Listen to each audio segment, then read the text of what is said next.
आपका स्वागत है। छोटी कहानी बड़ी सीख पर हर दिन एक नई शुरुआत है। जो बीत गया उसे जाने दो, आज फिर से कुछ अच्छा करने का मौका है। जिस बेटे के लिए मां ने भूखे रहकर दिन काटे, एक दिन उसी बेटे ने कहा, तू अब बोझ बन गई है। गांव की एक पुरानी झोपड़ी में रहने वाली शारदा देवी अपने बेटे राजू को डॉक्टर बनाने का सपना देखती थी। पति नहीं थे और कमाने वाला कोई नहीं, फिर भी लोगों के कपड़े धोकर, बर्तन मांजकर उसने अपने बेटे को शहर पढ़ने भेजा। राजू पढ़ाई में तेज था और मां की मेहनत की कद्र भी करता था। जब भी मां फोन करती, बस एक ही सवाल होता, बेटा खाना खा लिया ना? राजू हंसकर कहता, हां मां, बस तुम्हारी याद आती है। समय बदला। राजू अब बड़ा डॉक्टर बन गया, बड़ा बंगला, बड़ी गाड़ी और बड़ी सोच, लेकिन मां अब पुरानी लगने लगी। एक दिन मां गांव से शहर बेटे से मिलने आई। साड़ी पुरानी थी, पैरों में चप्पल टूटी हुई, लेकिन चेहरा खिला हुआ, बेटे को देखने की उम्मीद में।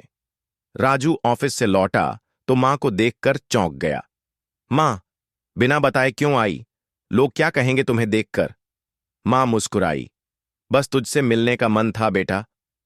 राजू ने नौकर को आवाज दी, इनके लिए एक अलग कमरा तैयार करो और देखना, मेहमान समझ के ट्रीट करना। मां की आंखों में आंसू थे, पर उसने कुछ नहीं कहा। कुछ दिन बाद पार्टी थी। राजू ने मां को कमरे में ही रहने को कहा। मां, आज मेरे बड़े बड़े क्लाइंट्स आएंगे, प्लीज बाहर मत आना। तुम्हारा गांव वाला अंदाज थोड़ा अजीब लगेगा। मां मुस्कुराई, ठीक है बेटा, जैसे तू कहे। पार्टी में सब राजू की तारीफ कर रहे थे। तभी अचानक लाइट चली गई और मां गलती से बाहर आ गई। एक क्लाइंट ने पूछा, ये कौन है? राजू झेंपते हुए बोला, बस एक रिश्तेदार हैं। मां ने यह सुना और चुपचाप वापस कमरे में चली गई। रात को मां बिना कुछ कहे सामान पैक कर रही थी। राजू ने पूछा, कहां जा रही हो? मां ने धीरे से कहा, जिस बेटे को मैंने सब कुछ दिया, आज वही मुझे रिश्तेदार कहता है। अब और रहकर बोझ नहीं बनना चाहती। राजू के हाथ से फोन गिर गया। आंखों से आंसू बहने लगे। उसे याद आया, वही मां थी जिसने उसका बुखार में सारा बदन सहलाया था।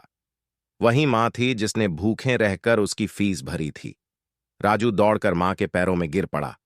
मां, माफ कर दो, मैं बहुत बदल गया हूं।